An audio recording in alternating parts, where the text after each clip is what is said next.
Ke nene ya ga nyole ne jare shudaga ngwidaga meisui along yo kino ye bidin prida sapa prida kadon prida along yo ko sai ne phya jama di de jama aung chanda di de chanda aung swan saung no mu nain ja ba si kanyan wiriya 3 ချက်လုံးအကောင်အောင်လဲကျိုးပန်းတော်မူနိုင်ကြပါစေခင်ဗျာအထူးသဖြင့်အခုလိုကိုဗစ်ခုခံစစ်ကိုဆင်နွှဲနေကြစေအခါသမယမျိုးမှာမိမိတို့ရဲ့ကံအစွမ်းဉာဏ်အစွမ်းဝိရိယအစွမ်းတွေကိုအလဟတအချီနီမဖြစ်စေဘဲနဲ့မမိတ်မလျော့မပေါ့မဆတတိကြီးစွာအထုံးချပြီးတော့အောင်မြင်အောင်ဘေးကင်းအောင်ကြော်လွှားတော်မူနိုင်ကြပါစေဘေးအန္တရာယ်ကင်းအောင်ကြော်လွှားနိုင်ဖို့အတွက်လည်းပဲအစွမ်းကုန်တတိကြီးစွာနဲ့ကျူးပန်းတော်မူနိုင်ကြပါစေလို့လည်းကျွန်တော်ထပ်မံပြီးတော့ဆန္ဒပြုဆုတောင်းတိုက်တွန်းလိုက်ပါတယ်ဗျအဲ့တော့ဟိုတနေ့ကကျွန်တော်ကြပြလေးတစ်ပုဒ်ရေးပြီးတင်တယ်အခုမှီသေးတယ်ဘာမှီသေးတာလဲဆိုတော့ကိုဗစ်ဆင်းရဲထဲမှာကိုပါမသွားဘူးအခုဆိုရင်တော့မှီသေးတယ်နောက်မကျသေးဘူးအခုကျွန်တော်မိတ်ဆွေများနဲ့ကျွန်တော်အခု line ပေါ်မှာတွေ့နေကြတယ်အေးမှီသေးတယ်အဲ့ဒါလေးကိုတတိလေးဆက်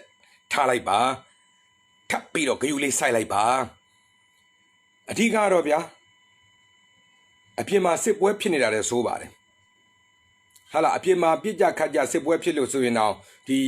ကြီးစာမိုးတွေရွာနေတယ်ဘုံမိုးတွေရွာနေတယ်ဆိုရင်တောင်တူတူကိုအပြင်ကိုပဲထွက်ရဲမလဲကိုရောက်တဲ့နေရာလေးမှာကုတ်ပြီးနေကြမှာဝတ်ပြီးနေကြမှာအေးအပြင်မှာဘုံမိုးဆက်တရမိုးရွာတယ်ဆိုတာကသူ့ကြည်လန်းချောင်းနဲ့သူ့ဘုံလန်းချောင်းနဲ့သူရှိသေးတယ်အခုကိုဗစ်နဲ့ပတ်သက်တဲ့ကိစ္စမှာကဘာကိုမှစိတ်မချရတာဘယ်နာမှအဲ့ဒီကိုဗစ်ကရှိနေတယ်မရှိဘူးမှန်းဆလို့လည်းမရဘူးတွက်ဆလို့လည်းမရဘူးအချိန်မရွေးနေရာမရွေးဘယ်နေရာမှာမဆိုကိုထိပါသွားနိုင်ပါတယ်အဲ့တော့ကြီးစံနေတိုက်ပွဲတွေဖြစ်တဲ့အခါမှာကြီးစံနေဘုံနေရာမှာရှောင်းတာတိမ့်တာရှိနိုင်ပါသေးတယ်ကိုဗစ်ကတော့နေရာမလတ်မှစိတ်မချပါဘူးဒါကြောင့်အနည်းဆုံး1ရက်တန်သည်2ရက်တန်သည်3ရက်တန်သည်ကတော့အပြင်နဲ့ကျွန်တော်တို့အဆက်အသွယ်ဖြတ်ပလိုက်ခြင်းသာလင်းကို့အတွက်ကို့ဘဝအတွက်ကို့မိသားစုအတွက်အလုံးကြုံဆုံးစိတ်အချဆုံးအခြေအနေဖြစ်ပါလိမ့်မယ်ကျွန်တော်တို့သူ့ကိုဘာနဲ့မှကျွန်တော်တို့သွားပြီးတော့အန်တုလို့ရှင်ပြိုင်လို့ရင်ဆိုင်လို့မရဘူးဖြစ်နေတယ်เนาะစိတ်မချဘူးအဲ့တော့စိတ်ချဆုံးနည်းတစ်ခုကတော့လောလောဆယ်အိမ်ထဲမှာနေသမျှနေပြီတော့ဟာမင်ကိုချင်းမစာမနာပြောတယ်စားဝတ်နေရေးမိသားစုရေးဟုတ်ပါတယ်အဲ့ဒါကလည်းကျွန်တော်တို့အနဲ့ထွင်ရတဲ့ဒုက္ခအဆင့်ပေါ့အဲ့ဒါကိုဒီတရက်စာဝမ်းရေးအတွက်ဆိုပြီးကျွန်တော်တို့ကစွန့်သားလိုက်ရင်အနဲ့ထွင်ရတဲ့အဆင့်ကနေပစိန်နဲ့ပေါက်ရတဲ့အဆင့်ရောက်သွားနိုင်ပါတယ်တူကိုကျွန်တော်တို့စဉ်းစားကြည့်ပါအနဲ့ထွင်ရတဲ့ကိစ္စတောင်ကျွန်တော်တို့မှာအသေးအတန်ဒုက္ခရောက်တယ်နော်အဆင်မပြေကြဘူးနော်တရက်စာ2ရက်စာကျွန်တော်တို့အောင့်အီနေဖို့တောင်အဆင်မပြေဘူးဆိုရင်ဒီကိုဗစ်နဲ့ကိုနဲ့ပတ်သက်သွားလို့ထိသွားညှိသွားလို့ဒီတဲ့ပိုကြီးမားတဲ့ဒုက္ခပြဿနာဖြစ်သွားရင်ကျွန်တော်တို့ပိုပြီးရှင်းရတယ်ခက်သွားပါလိမ့်မယ်အဲ့တော့ဘာပဲဖြစ်ဖြစ်ကိုချင်းမစာမနာလို့ပဲပြောအနဲ့ထွန်းရတာကိုတော့ကြိတ်မိပြီးထွန်းကြပါလို့ကျွန်တော်တိုက်တွန်းညင်ပါတယ်ပစိန်နဲ့ထွန်းရမယ်ဆိုရင်ကျွန်တော်တို့မှာထွန်းမှုအခက်အခဲအများကြီးရှိပါတယ်ကျွန်တော်တို့ကိုယ်တိုင်ပြည်သူပြည်သားတွေမှာတယောက်ချင်းစီမှာလဲပစိန်အဆင်မပြေကြပါဘူးကျွန်တော်တို့တိုင်းပြည်မှာလည်းအဲ့လိုထွန်းစရာပစိန်အဆင်မပြေပါဘူးအဲ့တော့အဲ့နဲ့ထွန်းလို့ရနေတာလေးကိုကြိတ်မိပြီးထွန်းကြပေတော့လို့ပဲတိုက်တွန်းရမှာပါပဲအဲ့တော့ကမ္ဘာမှာတော့ရုရှားတို့ဘာတို့မှာကာကွယ်ဆေးပေါ်နေပြီထုတ်နေပြီအမေရိကန်ကြီးကလည်းထုတ်တော့မှာတရုတ်ကလည်းကာကွယ်ဆေးထွက်လာတော့မယ်ဆိုပြီးမျှော်နေကြတာပေါ့လေပါးစားဟောင်းသားလေးနဲ့ကျွန်တော်တို့မျှော်ကြရတယ်ကျွန်တော်တို့မြန်မာတွေတခင်မျိုးဟိတို့ဗမာတွေမျှော်ကြရတယ်မျှော်ရမှာပေါ့ဒါပဲမျှော်စရာရှိတာငါတို့တိုင်းပြည်ကလည်းပဲ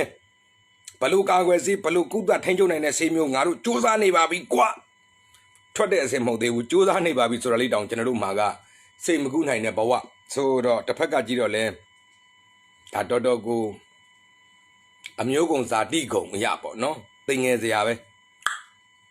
လူချင်းတူသူချင်းမြဖြစ်ပါလျက်နဲ့အခုလိုအရေးနဲ့အကြောင်းနဲ့ကြုံပြီဆိုတဲ့အခါအမေရိကန်ကဖော်မဲ့ထွက်လာမဲ့ဆေးကိုမျှော်နေကြရတယ်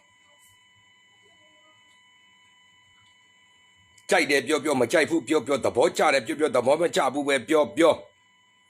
ည်ပါအာကိုပစိန်ရိုးတွေပါလေလာမပြောနဲ့ဒီအချိန်မှာအမေရိကန်ဖော်မဲ့ဆေးကိုမြန်မာမျှော်ရတာ ရုရှားဖော်မဲ့ဆေးကိုမြန်မာမျှော်ရတာတရုတ်ကဖော်မဲ့ဆေးမြန်မာမျှော်ရတာအရေးနဲ့အကြောင်းနဲ့ကြတော့ပါဇက်အဟောင်းသားလေးနဲ့မျက်လုံးလေးပေကလပ်နဲ့သူများတွေဘာတွေများဖဲအဆင်းရောက်သွားပြီလည်းမသိဘူးအေးရကြပါစီမျှော်ရတာအဲ့တော့လူချင်းတူပါလျက်နဲ့မြန်မာလဲလူအမေရိကန်လဲလူမြန်မာလဲလူတရုတ်လဲလူမြန်မာလဲလူရုရှားလဲလူဖြစ်ပြီးတော့အခုလိုအရေးနဲ့အကြောင်းနဲ့ကြတော့ဘာလို့အဲ့ဒါသူတို့ဘာကိုမျှော်နေရလဲကို့အခြေအနေကမလုံနိုင်လို့မတတ်နိုင်လို့ပေါ့ဆိုတော့ဘာကွာသွားတာလဲလူချင်းတူပေမဲ့တိုင်းပြည်ချင်းကွာတယ်တိုင်းပြည်ကိုစီမံအုပ်ချုပ်ကိုကဲတော့အစိုးရချင်းကွာကြပါတယ်အဲ့ဒီအတွက်ဒါလောက်ရေခံမြေခံကောင်းပြီးတောင့်တင်းရှိတော့ကျွန်တော်တို့မြန်မာဆိုတဲ့နိုင်ငံဟာကမ္ဘာအလယ်မှာချစ်ချုံကြဖွကြောပြစုဆိုပြီးစုပ်ပြတ်တတ်နေတာဘာဖြစ်ဖြစ်သူများဝယ်မျက်လုံးလေးပေကလပ်ဗဒအဟောင်းသားလေးနဲ့မျောနေကြရတာဒီကိုဗစ်ဆေးမှမဟုတ်ဘူးနော်ဘယ်ကိစ္စမဆိုကဘာမှာဟန်ဖုန်းနေဘလို့သုံးပြီးတဲ့ဟဲ့မျောရတာတို့စီရောက်ပါစေဟာသူများဖုန်းတွေကဘလို့အဆင့်မြင့်သွားပြီတဲ့တို့စီရောက်ပါစေသူများတွေကဟလာအင်တာနက်ကွန်နက်ရှင်ကိုဘလို့တွေ Wi-Fi နေဘလို့လွှင့်နေတဲ့ဒီမှာမျောရတာငါတို့လည်းအဲ့လိုလေးရပါစေဘယ်ကိစ္စမဆိုကျွန်တော်တို့တိုင်းပြည်ကမျောနေရတာများသွားပြီနော်အခုပင်လယ်ပြင်ရေမျက်နှာပြင်ကိစ္စကိုအားပြိုင်ကြရင်နဲ့ဟိုမှာတရုတ်ကြီးနဲ့အမေရိကန်ကြီးကစစ်ဖြစ်တော့မှဆိုပြီးပြင်နေကြပြီတဲ့ဟာနော်လေနေတမောကြီးကဘလို့ဘုံကျဲလေရင်တွေကဘလို့ဒုံးကြီးစနစ်တွေကဘလို့တစ်ဖက်ကလည်းဒုံးခွင်းစနစ်တွေကဘလို့တာဝေးပြစ်တွေတာလာပြတ်တွေဟာတာလာပြစ်တွေနဲ့ဘလို့အင်အားပြနေကြတယ်ရင်ဆိုင်နေကြတယ်နော်ဘလို့စီစဉ်နေကြပြီနော်ဆိုတဲ့အချိန်မှာကျွန်တော်တို့ကလည်းဗဇက်အဟောင်းသားလေးနဲ့ပေကလပ်နဲ့ဆိုတော့ကိုမအဲ့ဒါတွေမလုံနိုင်မလုံတတ်လုံနိုင်တဲ့အခြေအနေမှာမပေးတာကိုအဲ့တော့လဲမျှော်မဲ့ပေါ့မျှော်တာမှတောင်ဝမ်းနေဖို့ကောင်းတယ်နော်အဲ့မျှော်တဲ့ဥစ္စာတွေတောင်သူများတွေကရောင်းပေးအောင်မှအမကိုဗစ်ဆေးဘယ်မှာပေါ်ပြီးတဲ့ဆိုရင်တော့ငါတို့လည်းအဲ့ဒါလေးတော့ရောင်းမှာကွာလှူရင်လှူပေးရင်ပေးပါကွာဂျာသနာမှာနွားချမ်းသာဆိုတဲ့ဂိမ်းမျိုးနော်မြန်မာနိုင်ငံကကမ္ဘာအလယ်မှာနွားပဲခင်ဗျားတို့ကျွန်တော်တို့ကနွားနိုင်ငံတော်ဖြစ်သွားပြီကြားတွေသနာပါမှနွားတွေကချမ်းသာမယ်ဘဝကာကွယ်စီသူများတွေတွေ့သလားသူများရောင်းပေးမှသူများသနာမှကိုရမှာဟိုမဲ့စစ်လက်နဲ့တွေအပြိုင်ဆိုင်တက်ဆင်သလားသူတို့သနာမှသူတို့ရောင်းပေးမှသူတို့သနာမှကိုရမှာဘယ်ကိစ္စမဆိုနော်ဘယ်ကိစ္စမဆိုဆိုတော့ဒီမြန်မာတို့ရဲ့အမျိုးကုံဇာတိကုံဆိုတာအင်မတန်နှစ်မျိုးကိုကောင်းပါတယ်မြန်မာတွေကခေသူတွေမဟုတ်ပါဘူးလူညံ့နေမဟုတ်ပါဘူးအမေရိကန်နေအစွမ်းအစရည်ချင်းရှိသလောက်မြန်မာလည်းဟလာစနစ်တကျသာတင်ကြားခွင့်မှန်ကန်စွာတင်ကြားခွင့်လေ့ကျင့်ခွင့်ရခဲ့မယ်ဆိုရင်အမေရိကန်ကိုလည်းမြန်မာဒန်းတူရှင်းနိုင်ပါတယ်တရုတ်ကိုလည်းရှင်းနိုင်တယ်ရုရှားကိုလည်းရှင်းနိုင်တယ်အခုကြဘာလို့လဲလူညွန့်တုံးအောင်အလုတ်ခံခဲ့ရတဲ့အတွက်အလုတ်ခံထားခဲ့ရတဲ့အတွက်မြန်မာတွေလူညွန့်တုံးနေတာပါအဲ့တော့ကျွန်တော်တို့တုံးနေတဲ့လူညွန့်လေးကိုတော့လူကြီးပိုင်းနေကျွန်တော်တို့ပြန်မိဖို့တော့မလွယ်ဘူးခလေးတွေနောင်လာမဲ့ကျွန်တော်တို့မျိုးဆက်သစ်ကျွန်တော်တို့သားတွေသမီးတွေမြေးတွေမြစ်တွေတူမတွေအဲ့ဒီခလေးတွေကြရင်တော့မြန်မာလူညွန့်လေးပြန်ပြီးတလူတက်လာအောင်ဖွင့်ပေးဖို့တော့အရေးကြီးပါတယ်အခုဖွင့်ပေးပါမှအခုအချိန်မှာစဖွင့်နိုင်မှနောင်မျိုးဆက်မှာကျွန်တော်တို့ကဘာနဲ့ရင်မောင်တန်းနိုင်မှုပြန်မျှော်လင့်ရမှာနော်ဒီအချိန်မှာမဖွင့်သေးဘူးလားကျွန်တော်တို့လိုပဲဆက်သွားအောင်မလားအခုအသက်45-60တန်းလူကြီးတွေလိုမျိုးပဲဒီတိုင်းပြည်ကိုဆက်သွားအောင်မလားအဲ့ဒီပုံစံအတိုင်းအရင်နှစ်45-60ဖြတ်တန်းခဲ့တဲ့ပုံစံအတိုင်းကျွန်တော်တို့တိုင်းပြည်ကိုဆက်သွားမလားကျွန်တော်တို့နောင်လာမဲ့မျိုးဆက်သစ်တွေကြရင်လေသူတို့လည်းအဲ့လိုပဲအရေးနဲ့အကြောင်းနဲ့ဆိုကဘာမှာသူများအောင်မျောပြီးအဲ့ဒါပြပါအားကိုပစိန်ရိုးကိုရိုးအောင်မှာဖြစ်ကုန်အောင်မှာပဲအဲ့တော့တကယ်ကတော့မြန်မာမှာအစွမ်းအစရှိပြီးသားပါအရေးချင်းရှိပြီးသားပါအဲ့ဒါကိုကျွန်တော်တို့ကမိခဲပြဖုံးဖြစ်နေတော့အဲ့ပြမိခဲကိုဖုံးနေတဲ့ပြတွေကိုဖယ်နိုင်အရေးကြီးပါတယ်တိုင်းပြည်ချွတ်ချုံကြစုပ်ပြတ်တတ်သွားအောင်မကောင်းသောပေါ့နော်မှားယွင်းသောလမ်းကြောင်းတွေနော်ကိုဖယ်ပစ်ဖို့အရေးကြီးပါတယ်အဲ့ဒါပြတွေပဲတိုင်းပြည်ရဲ့ပြတွေပဲအဲ့တော့ဟိုလွန်ခဲ့တဲ့နှစ်20လောက်တော့ကျွန်တော်တေယောသာအတူလေးတစ်ပုတ်ရေးဘူးတယ်ဘယ်မှတော့ပါမလာခဲ့ဘူးဒီမြန်မာဘောလုံးတွေခက်စားတဲ့အချိန်တစ်ခက်အဲ့ဒီအချိန်မှာရက်ွက်တဲ့ကအင်မတန်ကိုဘောလုံးမှလည်းတော်သောစူးစားသောဘောလုံးနဲ့ပတ်သက်ပြီးတော့ရွေချက်အကြီးရှိတဲ့ကလေးလေးတယောက်ကသူ့မျိုးနဲ့လူရွေးပွဲမှာဝင်ပြိုင်တာဆိုကြပါစို့ဗျာကျောင်းလက်ရွေးစဉ်အဲ့ကလေးလေးကတအားတော်တယ်ဟာပြီးတော့မှကျောင်းအုပ်စုတွေလက်ရွေးစဉ် เจ้ามาเลยสิဖြစ်သွားတယ်ရွေးခံရတယ်အရန်တော်တယ်အားလုံးကလည်းအတိမှတ်ပြုတယ်သဘောကျတယ်ပျော်လင့်တယ်အကြီးချင်းရှိတဲ့ကလေးလေးကွာတို့မျိုးနယ်အတွက်မျိုးနယ်လည်းရောက်သွားပြုတ်ကျသွားတယ်သူ့လောက်တောင်အကြီးချင်းမရှိတော့အစွမ်းစားမရှိတော့အာမထုတ်တဲ့ကလေးတွေကမျိုးနယ်လေးစဉ်ဆိုပြီးတော့ပိုင်တိုင်းကိုပါသွားတယ်ဆိုကြပါစို့အဲ့ဒီမှာဘာပြုလို့ဒီအကြီးချင်းရှိတဲ့ကလေးကလေရွေးစဉ်ဖြစ်နေအရွေးမခံပဲနဲ့သူ့လောက်တောင်သူ့တဝက်လောက်တောင်မကြိုးစားနိုင်တော့အကြီးချင်းမပြနိုင်တဲ့ကလေးတွေကဘာဖြစ်လို့ရွေးခံသွားရလဲအဲ့တော့ကလေးကိုမေးတဲ့အခါကျတော့ကလေးကပြန်ဖြေတယ်သူတို့ကဘောလုံးသမားရွေးတာမဟုတ်ဘူးဖအေးရွေးတာလူရွေးတာမဟုတ်ဘူးလူရွေးပွဲလို့သာပြောတာဖအေးရွေးတာဦးလေးရဲ့ဘောလုံးကံမဲ့ကလေးရဲ့အရေးချင်းအစွမ်းစားကိုရွေးတာမဟုတ်ဘူးအဲ့ကလေးရဲ့ဖအေးကဘသူဆိုတာရွေးတာမြို့နယ်လေရွေးစဉ်တိုင်းလေရွေးစဉ်ဘောလုံးဘသူသားဘသူသမီးဘသူမြီးဘသူတူကွဆိုရင်ထဲလိုက်ဘလောက်ပဲအရေးချင်းအစွမ်းအစပြနိုင်သူ့ကြောထောက်နောက်က background ဆွေအားမျိုးကမရှိသွားပဲကြောင်းမယ်ဆိုတော့ကျွန်တော်အဲ့ဒီစက်တရားလေးတရုပ်သားလေးရေးဘူးတယ်အော်လူရွေးပွဲလို့သာပြောတာမြန်မာနိုင်ငံမှာဒါဘောလုံးနမူနာပြတာကျန်တာဘယ်နေရာဖြစ်ဖြစ်လူရွေးပွဲလို့သာပြောတာဖအေးရွေးပွဲတွေလုပ်ခဲ့တာတွေကများတာ哦ဖအေးကအကောင်ဆိုရင်သားအဲ့ဘောလုံးထဲမှာပါသွားမှာပဲအဲ့ဒီနေရာတစ်ခုမှာပါသွားမှာပဲဆိုတာမျိုးတွေအများကြီးဖြစ်ခဲ့တာဆိုတော့တကယ်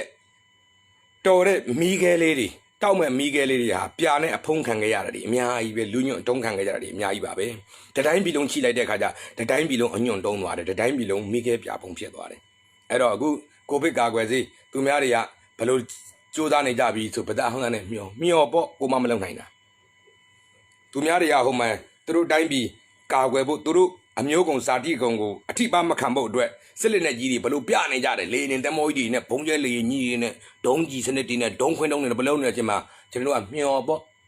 ကိုမမတတ်နိုင်အခုတိုင်းဆက်သွာ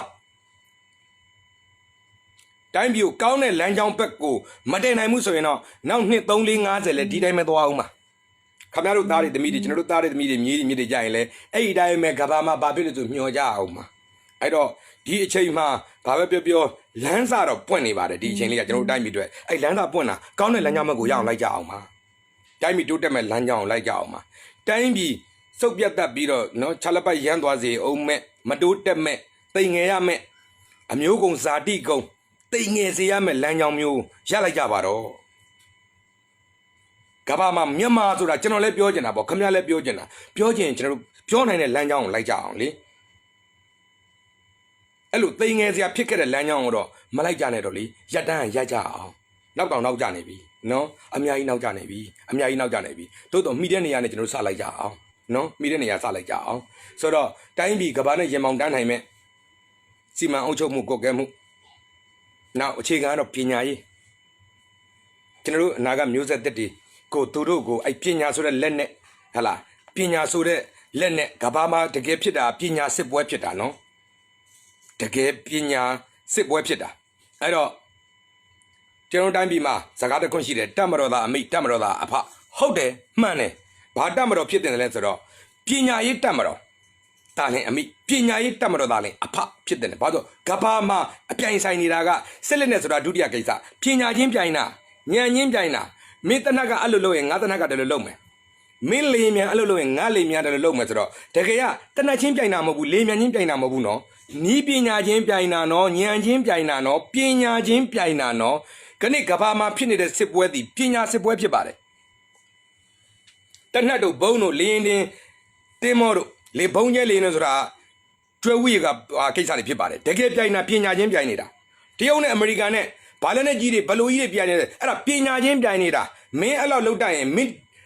တစ်ချက်တန်လောက်တိုင်ငါနှစ်ချက်တန်လောက်မယ်မင်းနှစ်ချက်တန်ဆိုငါလေးချက်တန်နဲ့ပြင်းကိုပြန်ချလိုက်မှာပေါ့မင်းဘလို့လုပ်ရင်ငါဘလို့လုပ်မယ်ဆိုတဲ့ပညာချင်းပြိုင်တာနော်အဲ့တော့တိုင်းပြည်တိုင်းမှာအဓိကထူထောင်ရမှာဒီပညာရေးတတ်မတော်ဖြစ်ပါတယ်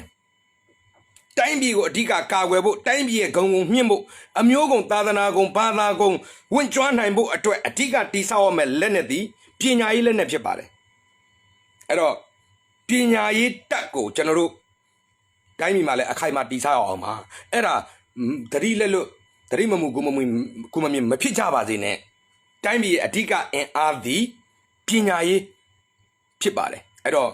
ကဘာမှာပညာရေးစစ်ပွဲတော့ရင်ဆိုင်နေကြပြီပြိုင်ဆိုင်နေကြပြီဖြစ်တဲ့အတွက်ကျွန်တော်တို့တိုင်းပြည်မှာပညာရေးတက်မတော့ဒါလင်အမိပညာရေးတက်မတော့ဒါလင်အဖ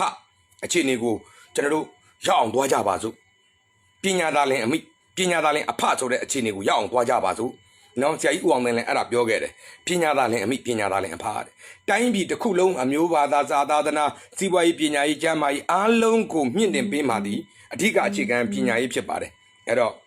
ပညာရေးသားစဉ်ကိုးကွယ်ရာပညာရေးသားလင်အမိပညာရေးသားလင်အဖဆိုတာမျိုးနဲ့အတူကျွန်တော်တို့အနာဂတ်နိုင်ငံတော်အတွက်လမ်းစာဖွင့်ပေးကြပါစို့ပိတ်နေတဲ့လမ်းကြောင်းကိုဆက်မလိုက်ကြပါနဲ့တော့ပွင့်တဲ့လမ်းကြောင်းဘက်ကိုသွားကြအောင်ပါနော်ကဲအခုကတော့စက်တင်ဘာလ14ရက်နေ့အတွက်ရွှေစကားငွေစကားကိုစီလည်းတတိတွေထားကြပါအောင်ကိုဗစ်ကိစ္စနော်အဲ့တော့ကိုဗစ်အခြေအနေကြောင့်အားလုံးတော့အလုပ်တွေအခြေအနေအကြောင်းအပြောင်းလဲတော့အမျိုးစုံဖြစ်ကုန်တာပေါ့နော်ကဲကျွန်တော်ဘက်ကဟောစရာရှိတာတော့ဟောပေးမယ်ကိုအခြေအနေလေးနဲ့ချိန်ဆပြီးတော့ဟောဒါလေးလုပ်မယ်ဒါလေးမလုပ်ဘူးချိန်ဆနိုင်ကြပါသေးဗျအဲ့တော့တနင်္ဂနွေသားသမီးမိတ်ဆွေများကဒီလိုနေ့တွေမှာအဝေးပြည်ပနဲ့ဆက်သွယ်ချိတ်ဆက်ကောင်းကြတတ်တယ်ကဲလူသွားလို့ပစ္စည်းပို့လို့မရဘူးဆိုရင်တော့အခြေအနေကောင်းအဆက်အသွယ်ကောင်းတော့ရတတ်တယ်ပေါ့ဗျာနောက်ဆွေမျိုးသားချင်းတို့ရဲ့တရင်ကောင်းကြတတ်တယ်အသီးအနှံတို့တစ်တန်တို့တဲ့ရေအဖျော်ရမကရေထွက်ကုန်နဲ့ပတ်သက်တဲ့လုပ်ငန်းတွေပို့ပြီးတော့အကျိုးထူးအောင်မြင်နိုင်ပါတယ်နောက်တစ်ငေါငေါပြိုင်ဆိုင်အကျိတ်နဲ့စူးစမ်းမယ့်ကိစ္စတွေကောင်းပါတယ်ကံတရားကိုယ့်ဘက်မှာသားနေတယ်အခက်အခဲရှိတဲ့ကိစ္စများနည်းနည်းလေးအားထက်ပြီးစူးစမ်းရင်အောင်မြင်သွားနိုင်ပါတယ်ထီထိုးခြင်း6ကဏ္ဍ9ကဏ္ဍနဲ့စားတဲ့ဒီကိုထိုးအောင်ပါဒီလိုနေ့ဒီမှာမိသားစုအတွင်းလုပ်ငန်းခွင်တွေညှိမြနှိုက်မြစိတ်သဘောကွဲစရာလေးတွေပေါ်တတ်တယ်ဆိုတာလေးသတိပြုစေချင်ပါတယ်လူကြီးမိဘဆရာသမားတွေကိုယ်ကိုမကောင်းမြင်ထင်လွဲတတ်ပါတယ်ကဲဒီလိုရက်တွေမှာတနင်္ဂနွေသားသမီးမိတ်ဆွေတွေကမိမိတို့ရဲ့ရောင်းကုန်ပစ္စည်းတွေရောင်းအားတက်အောင်လုပ်ငန်းဆောင်တာတွေတိုးတက်အောင်ဆိုရင်တပြေးညွန့်ကလေး9ညွန့်နဲ့ရိုက်ပြီးတို့ပြီးတော့ဆူတောင်းမှာအရေးကြီးတဲ့ကိစ္စကြီးများရှိတဲ့အခါမှာကံတရားရဲ့အထောက်ပံ့ရရှိစေဖို့အတွက်အပြာရောင်မှုအဝါရောင်မှုများပါသောအဝတ်အစားသုံးဆောင်တွေကိုအားပြုပြီးတော့ဝတ်ဆင်သုံးဆွဲပါနောက်တန်ဖို့တွေကားတာတော့ကိုအနည်းဆုံးမိမိသက်စိတ်ရွတ်ပြီးမှအရေးကြီးကိစ္စများပြောဆိုဝေရောက်ရင်အားဖြင့်လည်းပဲကံတရားရဲ့အထောက်ပံ့ရရှိစေပါလိမ့်မယ်ခင်ဗျာ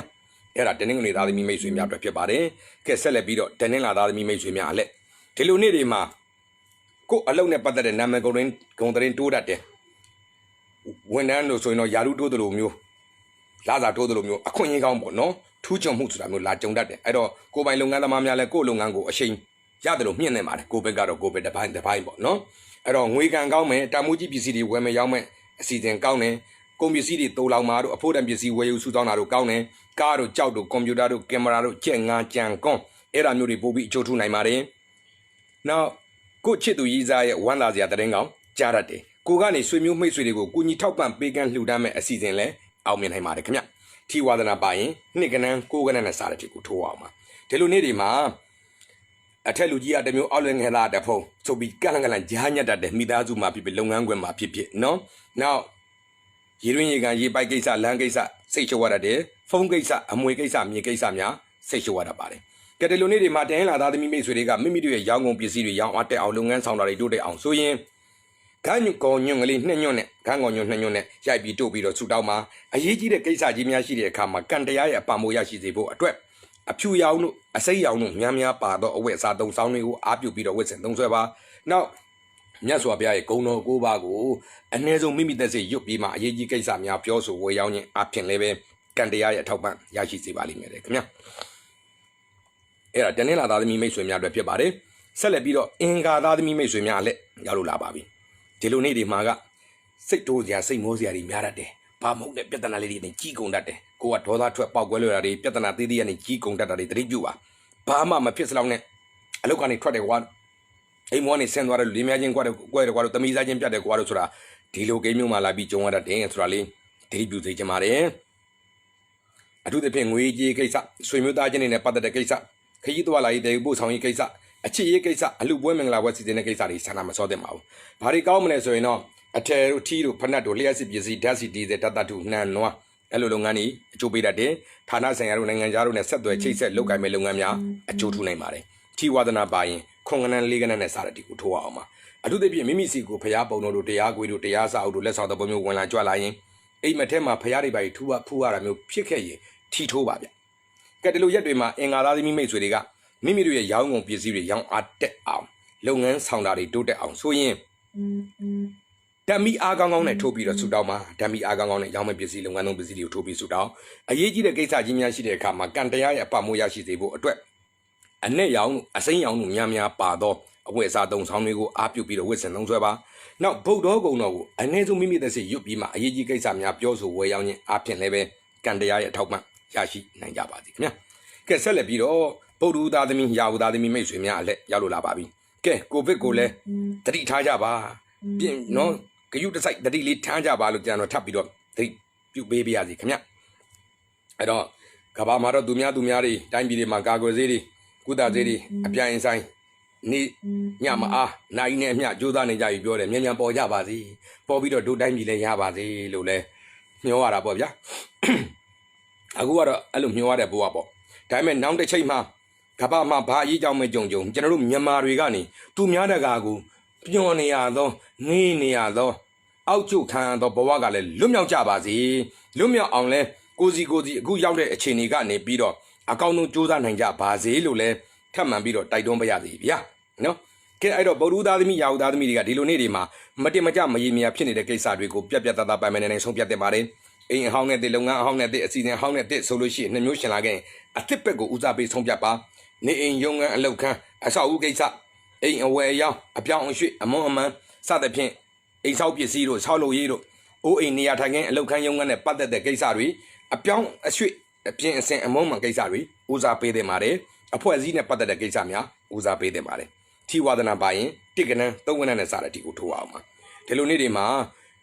မီတို့အပူတို့လျှက်စစ်တို့တခိုးတို့လာဒုက္ခပေးတတ်တယ်ဆိုတာလေးသတိပြုသိချင်ပါတယ်။ဟောဟဲ့မုတ်ချဖြစ်မယ်မဆိုလိုပါဘူး။သို့တော့ကိုယ့်ဘက်ကတော်တော်လေးသတိထားပါ။ရန်အန္တရာယ်ကလက်တကမ်းမှာရှိနေတယ်ကိုသတိထားဖို့လိုပါတယ်။ကဲဒီလိုနေ့တွေမှာဗုဒ္ဓသားသမီးရာဟုသားသမီးမိတ်ဆွေတွေကမိမိတို့ရဲ့ရောင်းကုန်ပစ္စည်းတွေရောင်းအားတက်အောင်လုပ်ငန်းဆောင်တာတွေတိုးတက်အောင်ဆိုရင်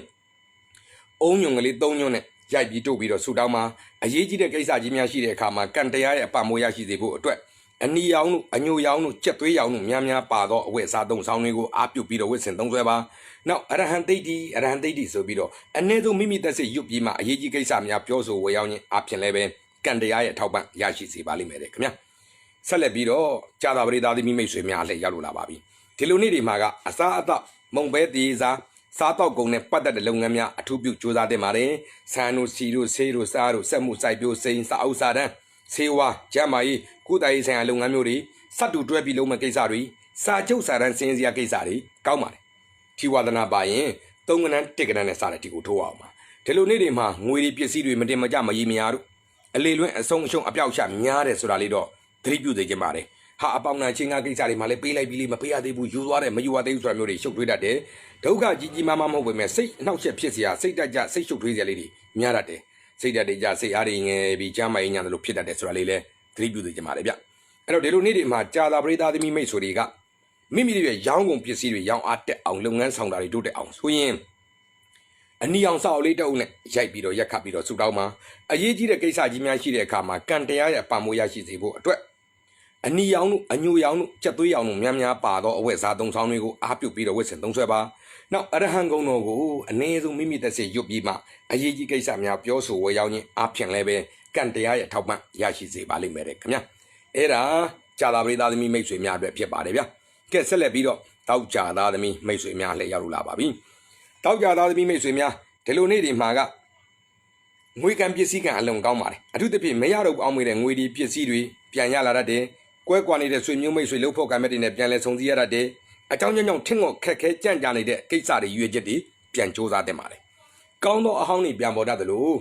့ပြီးသွားပြီးအောင်မေးတဲ့ပြဿနာဟောင်းယောဂဟောင်းပြန်ပေါ်လာတတ်တယ်ဆိုရင်လည်းသတိပြုသိကြပါတယ်သို့တော့ကိုယ့်ဘက်ကကံအားတာနေတာဖြစ်တဲ့အတွက်ဒီလိုရက်ဒီမှာကတော့အားနဲ့မန်နဲ့မတင်းတင်းစူးစမ်းတင်ပါတယ်ဗျကိုပင်မန်းကျူနဲ့မကိန်းမျိုးဖြစ်ပါတယ်တာသမီအောက်လည်းငယ်သားတပည့်ဒီပန်းအလုပ်သမားကိစ္စများဝန်တာရတဲ့ရွှေတို့ရတနာပစ္စည်းလက်ကွက်လက်စားကိစ္စတို့ကောင်းတယ်အလှကုံအမှုပညာအလှပရေးရတဲ့ပတ်သက်တာတွေ fashion design ဆိုင်ရာကိစ္စမျိုးတွေကောင်းတယ်နောက်လျှက်စစ်ပစ္စည်းတို့ဝက်ဝါလှေလှဲအဲ့ဒါမျိုးတွေပို့ပြီးတော့အကျိုးထူအောင်မြင်နိုင်ပါတယ်ထီဝါဒနာပါရင်၄ကနန်း9ကနန်းနဲ့စားတဲ့ဒီကိုထိုးအောင်ပါ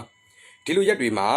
အရေးကြီးတဲ့စာချုပ်စာတမ်းစင်းစရာစာရွက်စာတမ်းမှတ်ပုံနှင်ကဘာလိုင်စင်ဆိုတာမျိုးတွေစိတ်ရှုပ်ရတာမျိုးပြည့်စည်အပြောက်အရှဖြစ်တာမျိုးတွေတော့သတိပြုသိကြပါတယ်စတူတွဲပြီးလုပ်မဲ့ကိစ္စများသတိပြုပါကဲဒီလိုနေ့တွေမှာတောက်ကြသားသမီးမိတ်ဆွေတွေကမိမိတို့ရဲ့ရောင်းကုန်ပစ္စည်းတွေရောင်းအားတက်အောင်လုပ်ငန်းဆောင်တာတွေတိုးတက်အောင်ဆိုရင်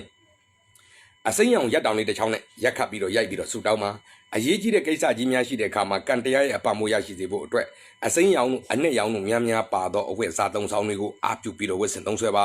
နောက်လောကဝိတုဂုဏ်တော်ကိုအ ਨੇ ဆုံးမိမိသက်စိတ်ရွတ်ပြီးမှအရေးကြီးကိစ္စများပြောဆိုဝေရောက်ရင်အဖြစ်လည်းပဲကံတရားရဲ့ထောက်ပံ့ရရှိစေပါလိမ့်မယ်ခင်ဗျာ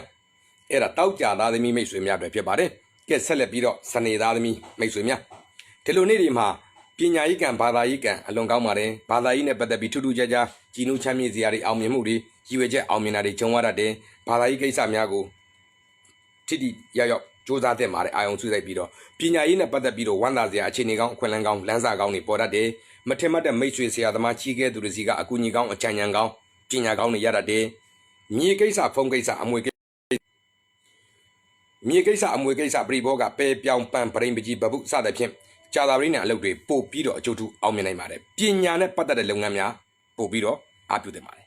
ဒီလိုနေ့ဒီမှာအောက်လငယ်သားမောင်နှမတူတူမတပီတပန်းကိစ္စစိတ်ရောရတတ်တယ်လက်ဝက်လက်စားရနာပစ္စည်းကိစ္စများတတိထားပါနောက်ဆွေမျိုးမိတ်ဆွေတို့ရဲ့ပူပင်တော့ကကိုကကူညီရတာမျိုးလဲဂျုံရတတ်ပါတယ်ကတလူနေ့ဒီမှာစနေသားသမီးမိတ်ဆွေတွေကမိမိတို့ရဲ့ရောင်းကုန်ပစ္စည်းတွေရောင်းအားတက်အောင်လုပ်ငန်းဆောင်တာတွေတိုးတက်အောင်ဆိုရင်ဆက်ပြခဲလေးတစ်ခဲနဲ့တို့ပြီးခောက်ပြီးတော့ဆူတောင်းမှာအရေးကြီးတဲ့ကိစ္စကြီးများရှိတဲ့အခါမှာကံတရားရဲ့အပမိုးရရှိစေဖို့အတွက်